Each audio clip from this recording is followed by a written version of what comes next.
The work is compelling. It's very dark, and the images are helter-skelter. So a translator has to keep pace with these wild meditations. Forget all your logical reasonings and the following your your logic, because that won't work at all. Rather, you should let it all go and fly. And I like Andrea's translations because they keep pace with the original Croatian, which goes very fast. And that also it gets into his psychic landscape. His work is also funny in a macabre and absurd way. One of his quotes is stupidity, stupidity, this whole world is stupidity. And I think the pleasure in his work is in his inventive, nonsensical juxtapositions. It helps to know that both Andrea and Marko are Croatian, and that Marko grew up in the days when Yugoslavia was breaking apart and was undergoing wars with Bosnia. So that may account for a little bit of the macabre dark. Anyway, let's welcome Andrea. Andrea? Hey guys, can you all hear me? Yeah, thank you. Thank you, Barbara, for the introduction, and Renee and Café Muse for hosting us yet again. That's kind of special. So I will be reading from Dead Letter Office. And also I'll just give a few words about Marko Pogačar, just to give you a little bit more context. So he's a contemporary young Croatian author. He's published 5 poetry collections, 5 collections of essays, a short story collection, and he is a well-respected literary critic. His work tends to explore the idea of restrictions, various individual and collective restrictions, which seems eerily relevant right now, honestly. However, at the heart of it, in terms of the tone, he's very rebellious, very nonconformist, and there is a sort of proverbial middle finger to the establishment in his work and a full-on embrace of free thought. His work is pretty philosophical, and it has this political dimension in it. Oftentimes, his work is compared to Tomáš Šalamun, who is a little more known to the American audience. He was the leader of the Eastern European avant-garde. And Šalamun, who taught in the States at Columbia and the University of Iowa, he actually wrote some really phenomenal blurbs for Pogačar. But where they diverge is that Pogačar was pretty much a punk rock kid on the streets of Split. And you might be from, I don't know if you know the city of Split, it's a gorgeous city built around the old Roman palace, the Diocletian Palace. So growing up, he would just hang out with his buddies and they would get messed up and play. They had their bands and they get messed up on glue or whatever. But one day he was given a poetry collection by this other avant-garde Slovenian poet, and that was it. His life changed. He had sort of like this breakthrough moment where he realized, I want to dedicate my life to literature. And he's been translated to 30 different languages, but this is his first full-length translation into English. And it's a collection of his selected poems, so poems from all 5 of his books. And this kind of like punk rock sensibility is very much present in his work. You can see it in the music of these poems. They're sort of unpredictable and they move fast. There's this entire disregard for grammatical conventions, especially for punctuation. He uses punctuation on his own terms.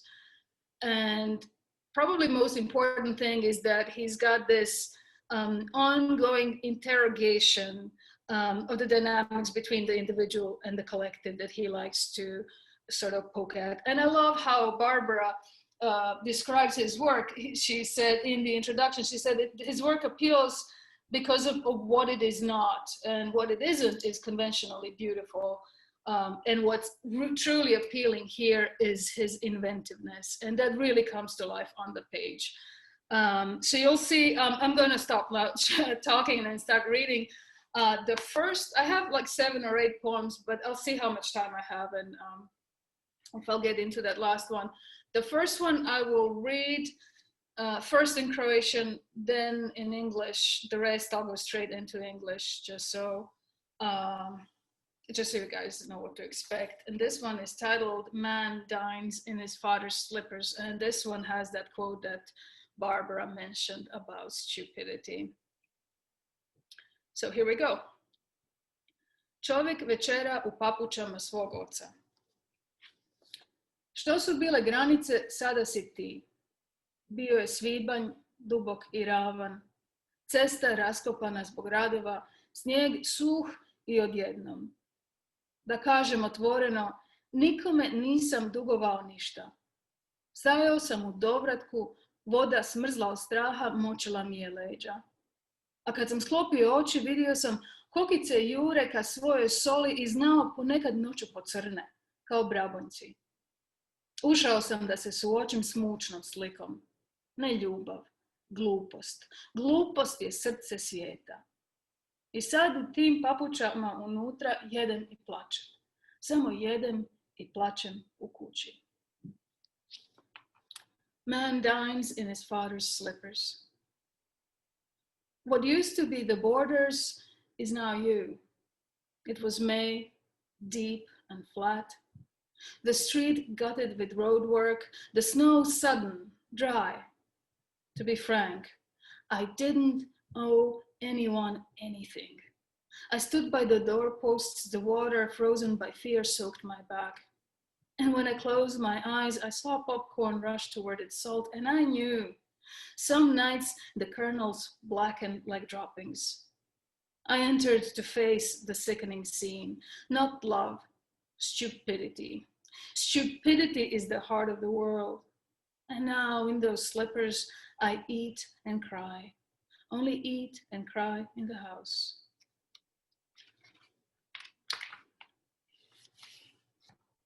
The next one is titled Sunday Collector. There's a lot of weather in all these poems. My heart carried an endless Sunday like a muffled murmur. With each heartbeat, time ripened into a song. Autumn curled up in every corner, stuffed hands into pockets, chestnuts into newspaper cones. The deception of leaves kept winning. Chestnuts, still hot, rushed into hungry throats. Newspapers awaited a force stronger than wind, stronger than fire. Awaited the hand to pick them up, as if all the longing of the world gathered into just 3 of all the things tied to old newspapers. Crumple them up and stuff them into empty shoes, fold them into hats and send them to a random house painter. Reuse one of the hats, perhaps the largest, turn it into a boat for an imagined child to send down a stream into a land where God is not boundless, but mute, and there is nothing there, nothing but Sundays.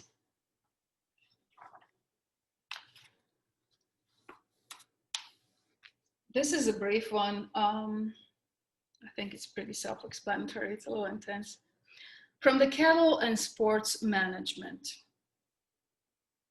When a cow in pasture blacks out, drunk on rotten pears, plunder spreads from its rumen like a long restrained tongue, reaches across the landscape and translates the wasteland into a blind chronicle. When playing soccer with a cut-off human head, put a sock in it, so the teeth don't bite the air, the spit doesn't dampen the grass, or the tongue babble about justice. There is one thing about Marko that I absolutely adore, and that is his ability to write a political poem that still is a piece of art. It never turns into a manifesto, which I think is really difficult. So this one is written from a perspective of a cigarette lighter. But you'll see in it we have two references that might be familiar to you. One is to Durruti, Buonaventura Durruti. He was the famous anarchist who became influential during the Spanish Revolution. And the poem in the third stanza mentions his famous last words, which that go, he said, "The only church that illuminates is a church that's on fire."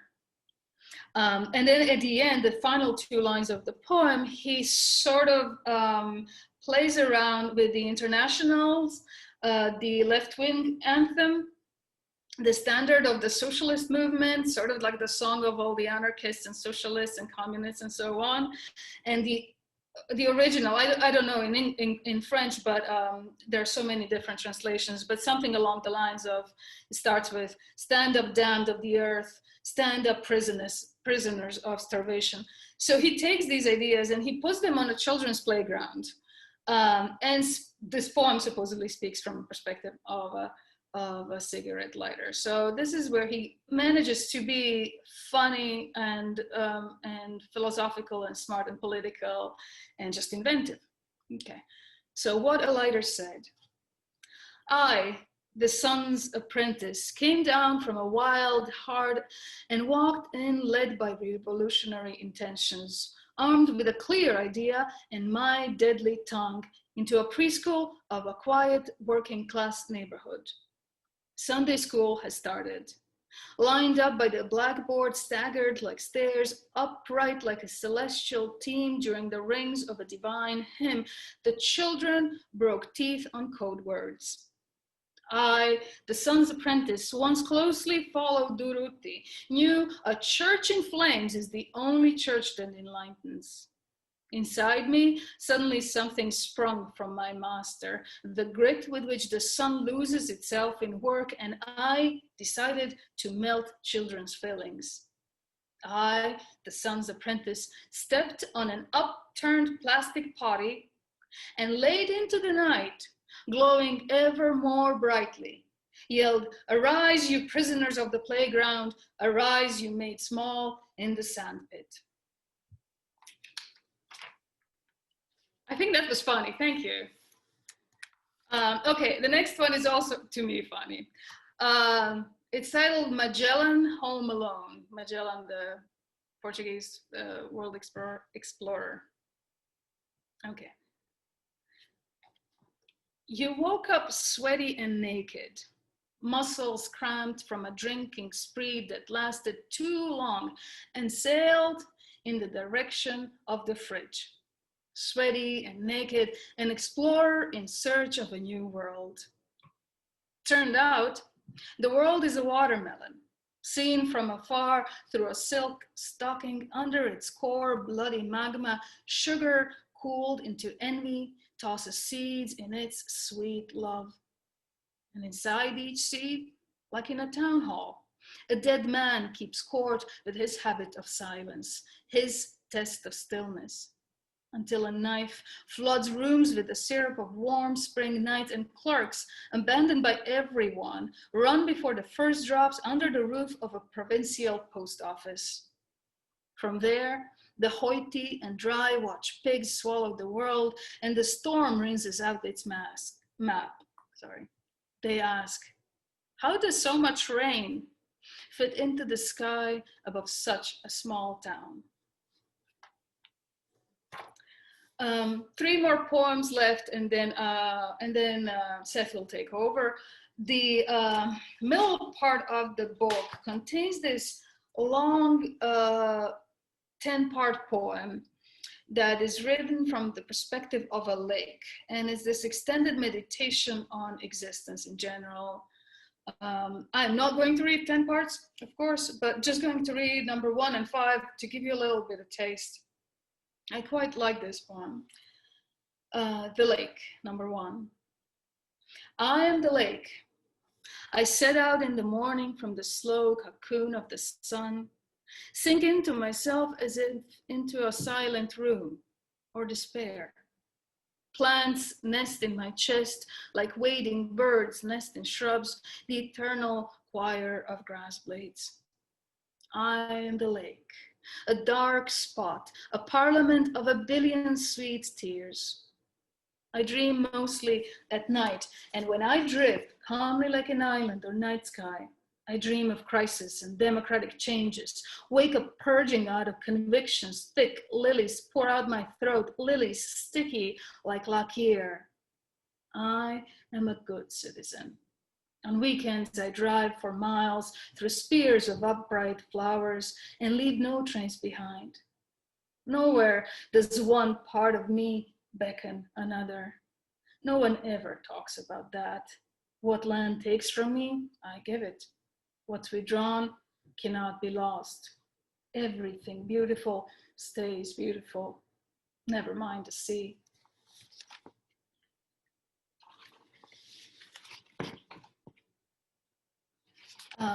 This is part 5. Boredom. A mysterious, infinite drip of water. I've been here for years. So many damned years I could stack them up to the sky if the sky weren't just an iron fist, a ribbon of rain that ties us. Sometimes I think ascent and shame are the most relative categories. Everything that ever climbed out of me came back down. It takes 2 to feel shame, and I am at any given moment one, never both. On weekends, dogs arrive and spread me around. Carefully, they take me into their mouths and swallow me like a body. Then they run, disturbingly, release me through skin, yelps, marks. Incomplete in that thick scent, I transfer myself. I take the best from genes and viruses to form myself. Every time I wake up blue-eyed, I say, "Hello, sky. Who's your father?" The sky nods and darkens into the night, as if lulled by my soft, long silence. Boredom. An endless tennis match. A song yanked out of me with pliers so I wouldn't flock into something else, a mole or a cow. I tear at the seams. My dead sea gathers, lifts, and rocks me like a storm, like a mysterious, infinite drip of water. To get up and do something wild, swell into a dark contour so the entire sun fits inside me, sun that gets swallowed. To refuse every order, a well is boredom. I am joy. Thank you all. I will read just one more, a short one for the end.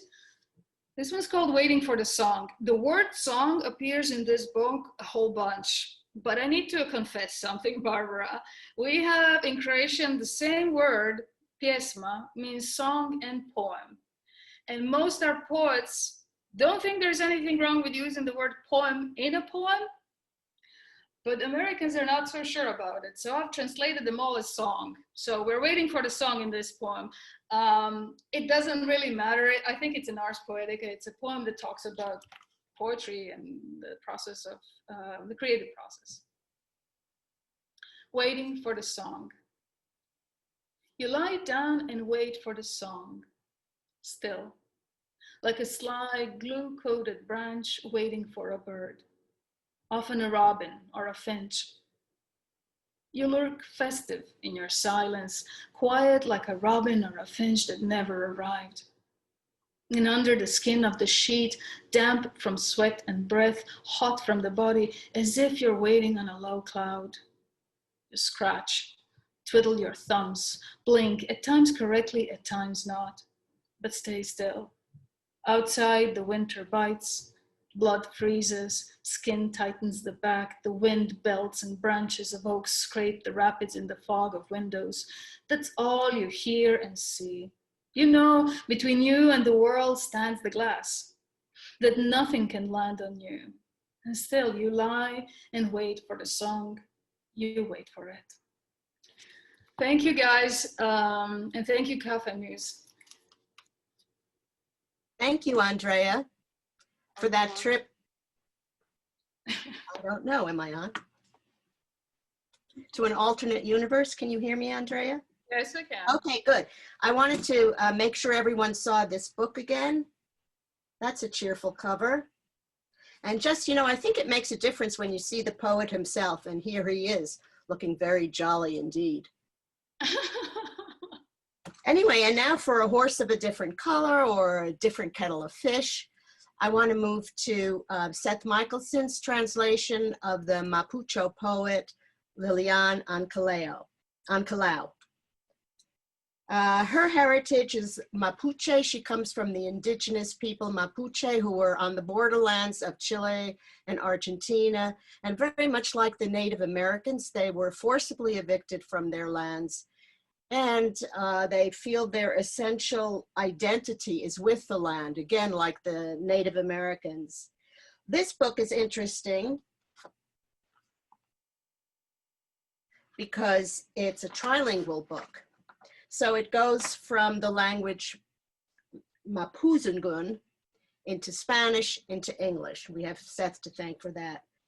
And she has on Ancalao this wonderful quote that the groundwork of memory surges from land.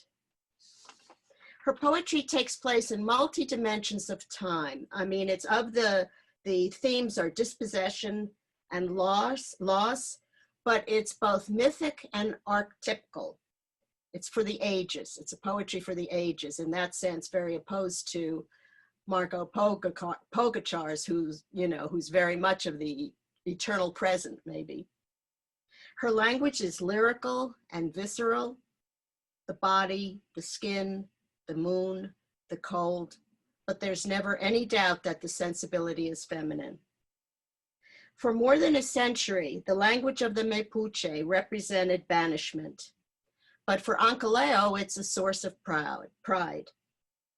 And she feels it's her sacred duty to keep both the language and the heritage alive. And now here is Seth Michelson.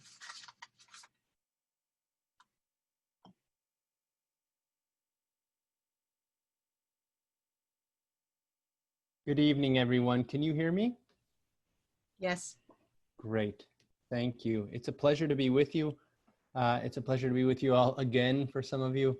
I just want to start by thanking our many organizers at WordWorks: Nancy White, Barbara Goldberg, Karen Allenier, Renee Garrity, who was our original hostess tonight, Leah Johnson and Susan Oakey, and of course on tech and with those beautiful pipes, Henry Crawford. And Andrea, thank you for the beautiful poetry. It's an honor to read with you. And I thank everybody who's back for take 2 of this reading, and I thank everyone who's here anew. I'm going to read some poetry tonight in honoring my friend, Lilian Ancalao, who is a Mapuche poet born in 1961 in the southern state of Chubut of Argentina, although she would call it Puel Mapu. Argentina declared its independence in 1810. The Mapuche trace their history in the southern cone, which spreads across the southern third of Argentina, both Chile and Argentina, back thousands of years, with carbon dating showing scientifically an aesthetic continuity of Mapuche ceramic art dating back over 14,000 years. It's an important and painful work. Like Barbara described aptly, it's about displacement and loss and pain, but it's also a poetry of great hope. There's a hope that there can be a cultural recuperation, and there's a hope that's born of thinking that beautiful things can be made, including poetry. And Liliana very much partakes in a resurgent Mapuche cultural movement. She found her Mapuche voice early in 1980. And remember that when there was the conquest of the desert in Argentina from 1870 to 1884, the Mapuche were driven off their homelands and slaughtered. And also the survivors put ante reservas. Like, I guess a parallel might be reservations in the United States for indigenous people. There's also been a cultural genocide where Mapuzungun, the language, was literally proscribed, disallowed. And Mapuche children were taken from their parents and put into Spanish language schools and educated by the Argentine state with a Spanish curriculum, Occidental Western European curriculum, that fundamentally transformed Mapuche culture and took from them their cultural heritage, their language, their cosmovision, their science, their history, and much, much more. So Liliana partakes in that poetic version of reclamation of that lost culture, and she considers herself a militant researcher, a militant Mapuche militant researcher, not militant fighting with arms, although that has been going on since the 1550s. Magellan, referred to by Andrea and Marko, landed, crossed through the Straits of Magellan in November of 1520 and hits what we call the Southern Cone, Tierra del Fuego, in 1521, and encounters the Tehuelche, and Pigafetta, Magallanes' scribe, defines these people monstrously.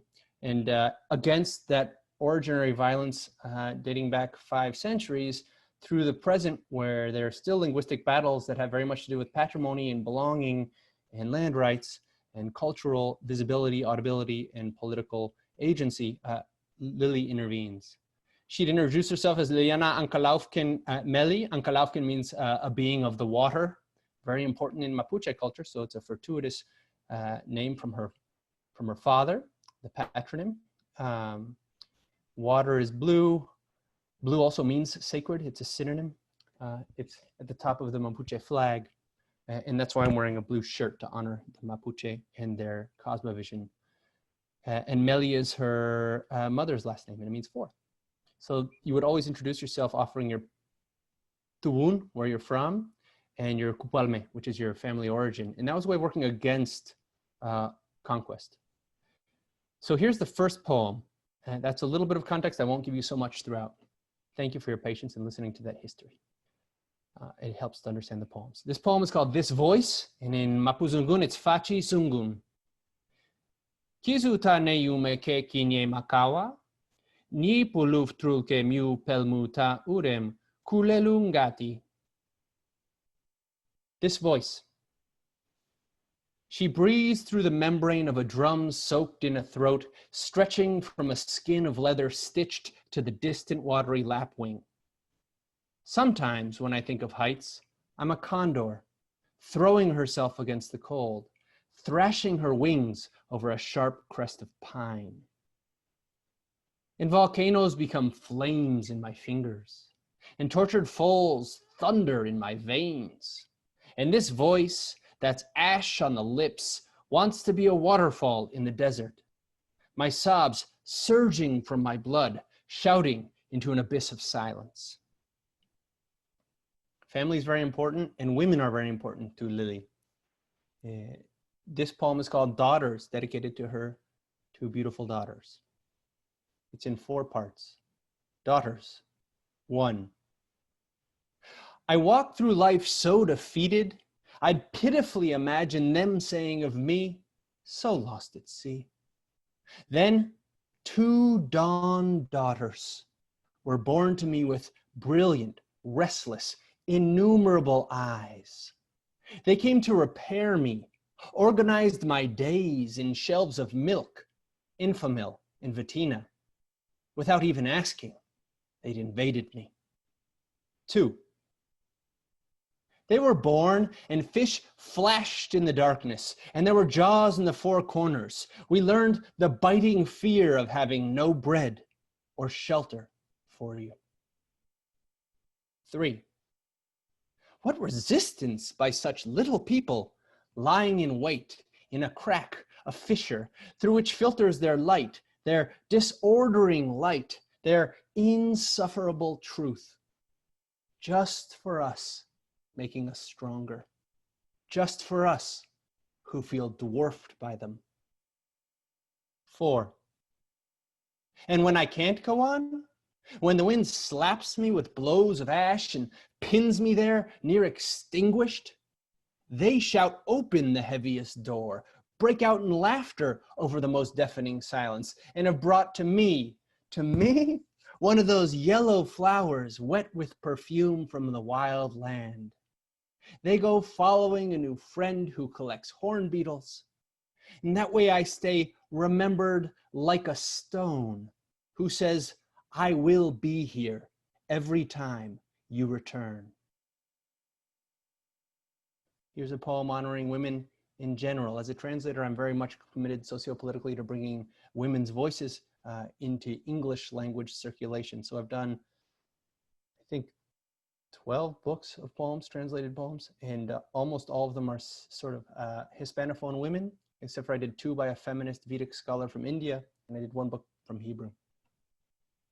This is a very special book, by the way, this book with WordWorks, because it's the first ever single author publication in English language translation of an Argentine Mapuche woman. So we have to thank WordWorks for this groundbreaking text, and your support of it means a lot, and it's trilingual, so it's circulating the Americas because Lily reads all over, or used to pre-COVID, at all sorts of poetry readings for great poets and for indigenous people, and she still has to fight against being labeled as Patagonian poet instead of Mapuche, old vestiges of the linguistic battles tied to colonial violence. This one's called Women in the Cold, and it's for women. She's got a series of them, Women in the Rain, Women in the Cold, and this is one for you tonight. Women in the Cold. As a girl in overalls, I learned the cold was dark when my father's Rambler Classic wouldn't start. Meaning we'd walk to school, cutting through weather, fangs biting into our scant flesh. I was 2 knees that ached. We'd say, what cold, to see the vapor of our breath and have company. All mothers have endured the cold. My mother was a girl in Cushamen, wore slippers in the snow, pasturing goats. I was born with the memory of her frozen feet and a bad impression of goats, those dopes that wander and get lost, so you have to set out to find them in all that vastness. My mother used to bundle us up, she who was like an interiority. Children must be bundled up, chest, back, feet and ears. They say it like that. And they grow the branches and leaves and defend the children against winter. And even when the sun comes out, they're still bundling because their arms move by habit, and those layers must be removed slowly with words. But I don't always know the cold, because that night in Aldea Epulef, we barely slept in the barren field around our heart. Euphemia slept the dance of Camaruco, and the night confused your short hair with the grass. It was dawn, and Euphemia woke with ice in her hair. And this time the cold had a mouth, and it laughed with us, telling us the cold is getting old. We women learn late that there's a time in life when we unintentionally leave burning footprints throughout the neighborhood. I don't know how we miss it. And this afternoon, I need wool socks to traverse the streets. In cities, the cold rakes our flesh, pricks our nape, grows verbose. I was in it.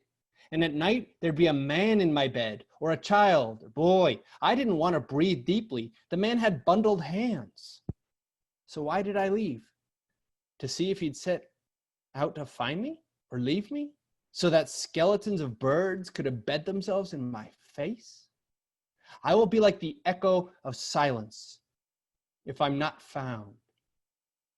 To make myself pretty, this cold, blue blood that opens in me an abyss. This next poem transcends time in certain ways. It takes us back to her contact in the present with the distant past. And that's the Mapuche cultural project right now for Liliana and for many Mapuche people, artists, historians, cultural reclamation, a return to the origin, right? So paradoxically, a return back in time to reclaim what was theirs before time was imposed, the Western time, because the winter solstice from June 21st to 24th was their new year. But with the imposition of Occidental culture, of course, we have the Christian calendar. So literally time was taken from them, transformed and imposed.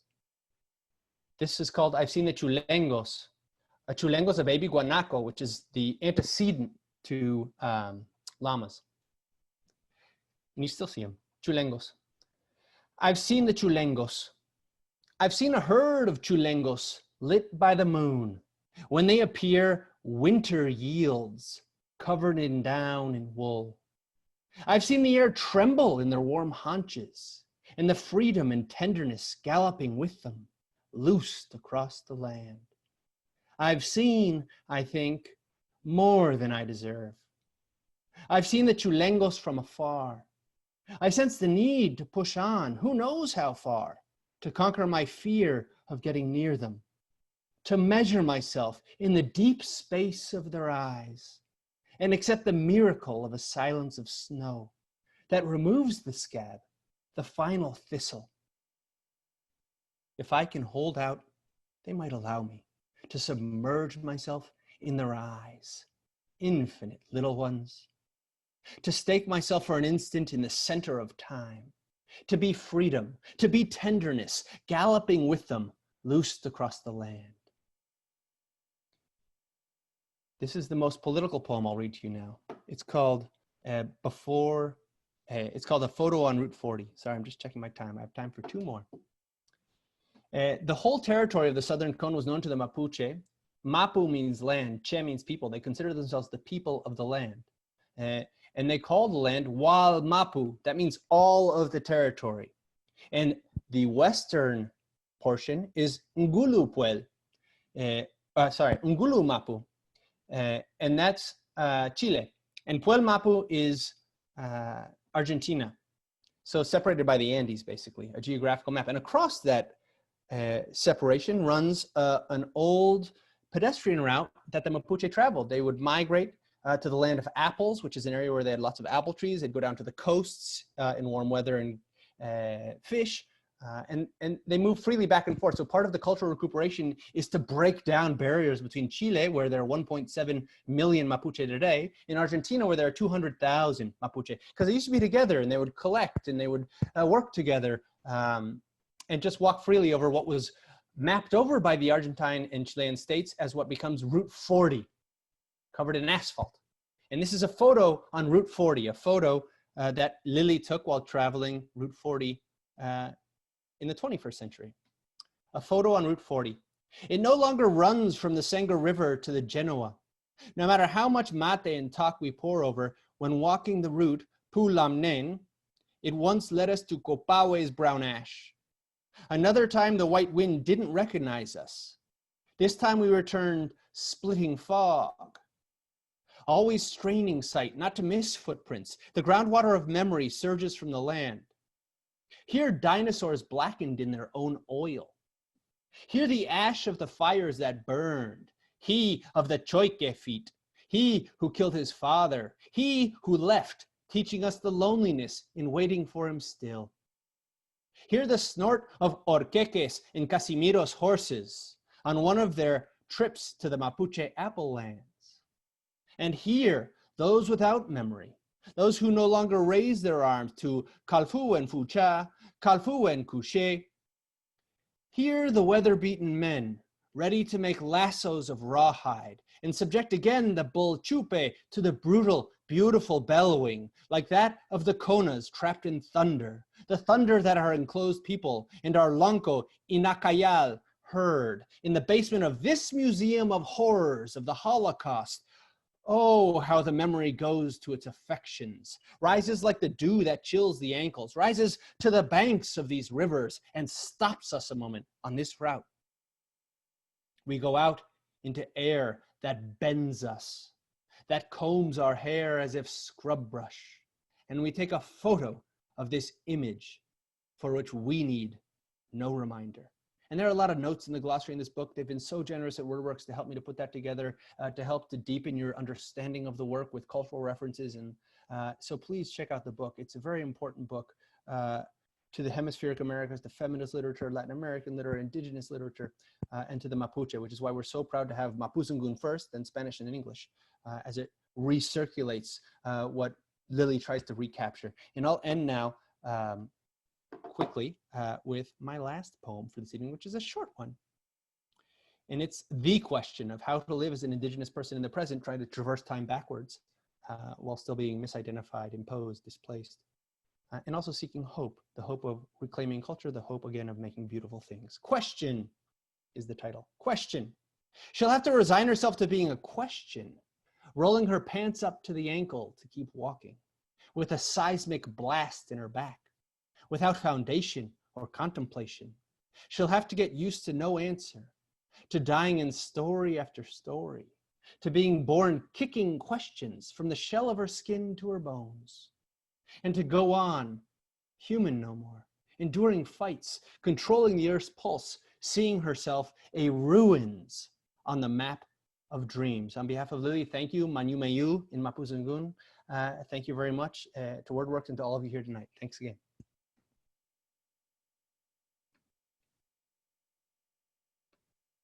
And both of you for reading these exquisite poems. And what's so beautiful is you get the culture as well as the poem, and 3 languages and about women making beauty out of difficulties. It's just a phenomenal reading. Thank you both. It looks like we're going to have a little time for questions. Does anyone have some questions for the readers? And if you do, just text them or just put them in the chat for me.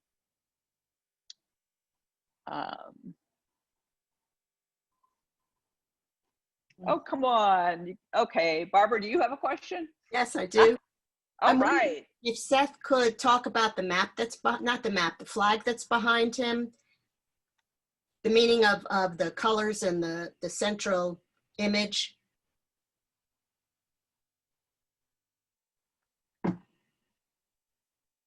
That was a question. We can't hear Seth, I don't think. Henry, can you unmute Seth? Thank you. I had to be there you go. to unmute myself, but I had to be allowed to unmute. So thank you for making that possible. And thanks for your patience.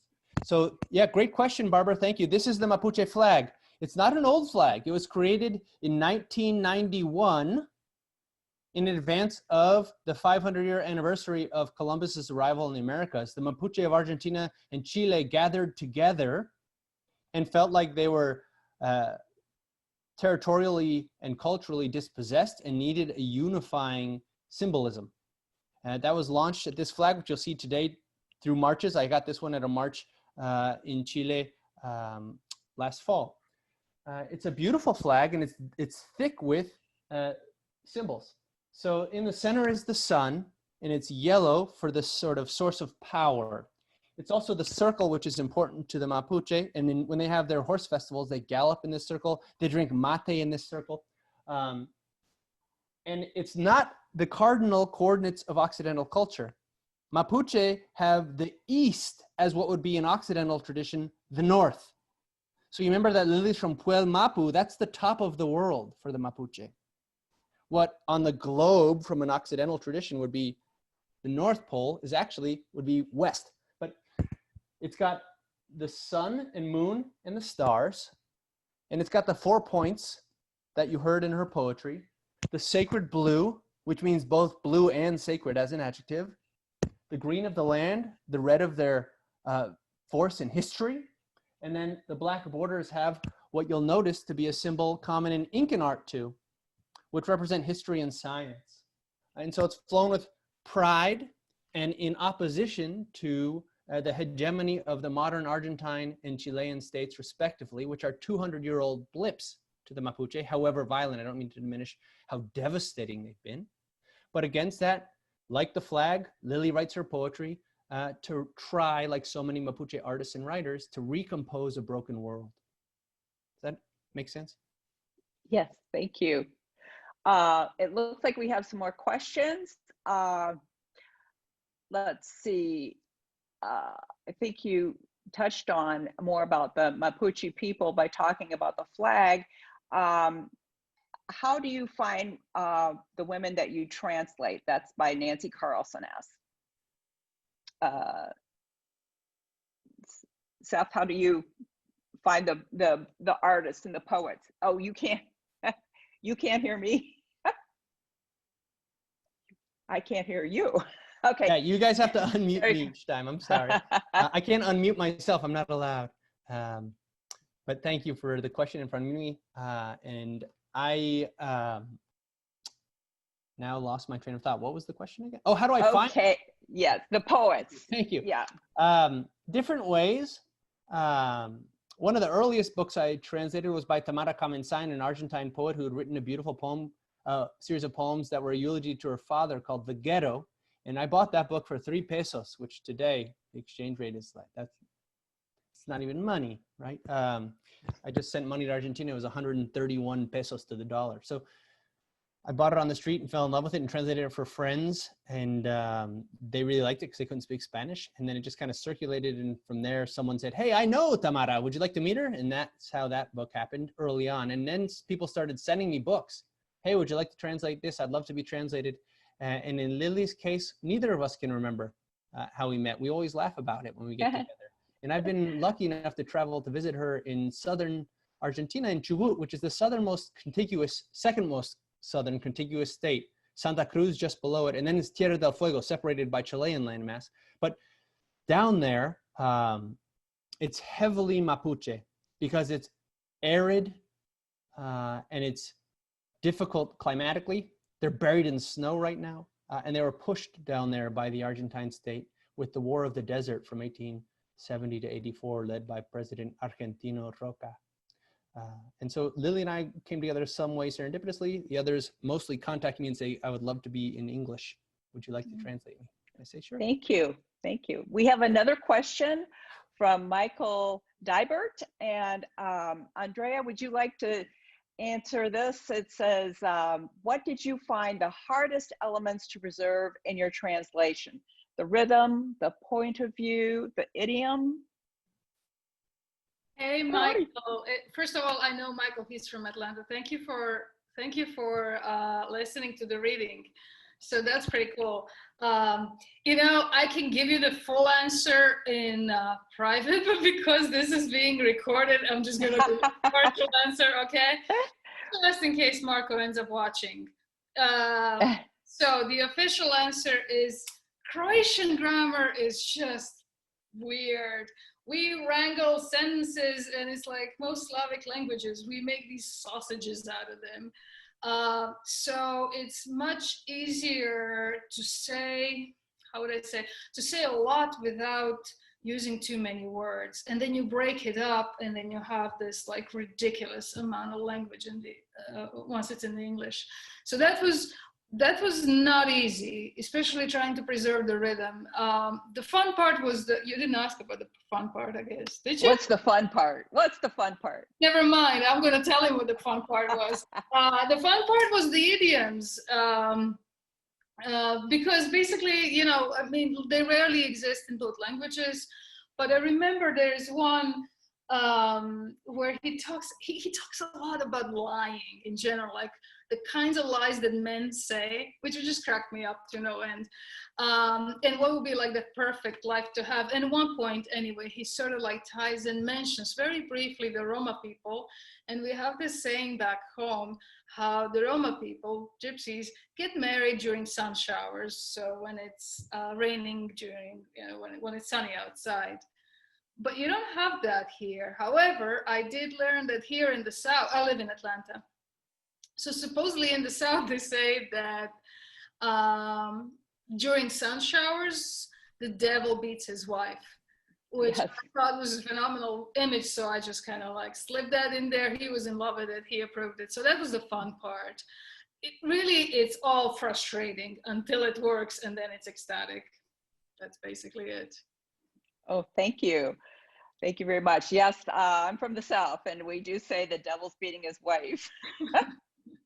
And no one up here knows what it means. So are there any more questions? I don't think I see any. So let's Someone see. named Myra is raising her hand. Myra, okay. I can't see you, Myra, but go ahead. I'd love to hear from you. Henry, can we get Myra on? Okay, there she is. Can you hear us, Myra? We can't hear her. Henry? If I unmute the There we host. go. You're there now. We can hear you. Okay. Seth, I was curious about how you took these poems across 3 languages and how you sustain the sense of the original and why you couldn't go from the original directly into English. That's a great question. So part of the legacy of colonial violence has been the disarticulation of Mapuche culture. And a lot of the culture was conducted, of course, in language. So part of the Mapuche project is what they call oralitura, which means orality and literature combined into a portmanteau, a neologism. That's because their culture was oral, and these stories, all of this heritage was transmitted orally, and they're trying to adapt post-conquest to the dominance of written culture in order to contest state power. So Lily partakes in that. And she's had to learn herself Mapuzungun because it was disallowed. Her parents' generation could barely speak. Her grandparents would speak. And her grandmother would surreptitiously, subversively, take her out into the countryside and teach her the names of flowers and of animals. And that was a dangerous act at times in Argentine history. And so she's gone back and studied it to the point where she became expert enough to help to create the first ever Mapuzungun course at the local university in her home state, which is heavily Mapuche. It's 12% Mapuche, and they're less than 5% of the national population. And so much of the difficulty in translating was linguistic because the language and my profound ignorance of the language, which I worked to acquire painfully and terribly, but to the best of my ability, was conducting that history, which itself was so repressed from so much of what we would learn otherwise without having a Mapuche education. And so I worked between the languages in order to make the English as accurate and fair as possible, often keeping Mapuche words in Mapuzungun because they were in Mapuzungun in the Spanish, because that's part of the linguistic post-conquest battle for cultural reemergence and agency. Thank you. Thank you. Thank you very much. I have one quick question before we go. Andrea, can you talk about, I loved it, political poem that turns to art and is not a manifesto. Is that out of necessity or just a style or both? Because in the, in the African American culture, they had to do things that weren't really political, but were musical or something like that. Uh-oh, did you hear me? No, she needs you to unmute her. Okay, okay, are you unmuted? Andrea. Henry? Henry? There we go, I think. Nope. Henry. Well. Okay, got it. There we go. Right? Yeah. Okay, so do you mind quickly repeating the question? Oh, okay. You said that, or maybe Barbara said that she wrote political poems that were not manifestos. Right. And I'm wondering if that was out of style, choice, or necessity because of politics, or both. My understanding is that Marko's committed to creating art, and he is, he doesn't, how would I put it? He doesn't want to lessen the quality of his art. And he's also very kind of, even though his work is decidedly philosophical and has got this strong political dimension, he wants to make sure that it remains art, because according to him, it's easy to write a manifesto. Anybody can write a manifesto. We all have opinions. We all have thoughts about stuff. But can you write a piece of literature? That's the actual question. And that, I think, becomes more difficult when you're writing about something political. I think so. It also says that at the end of the day, when it comes to poetry, it's not so much what you write about, but how you write it at the end of the day. That's why that inventiveness is such a strong element. Yes, it is. Well, thank you. Thank you very much. I enjoyed both of your readings, and we're so glad you agreed to join us again tonight. And on behalf of Café Muse, I want to thank you all and Barbara Goldberg and all of our audience for joining us tonight. We hope you enjoyed the readings as we did. You can find a link to purchase the books in our chat side here. Our next WordWorks program is Monday, September 14th, and we'll be featuring Stephanie Strickland and Camille Yvette Walsh. Please feel free to invite your friends via email or social media, and the more the merrier. So thank you again, good night, and stay well.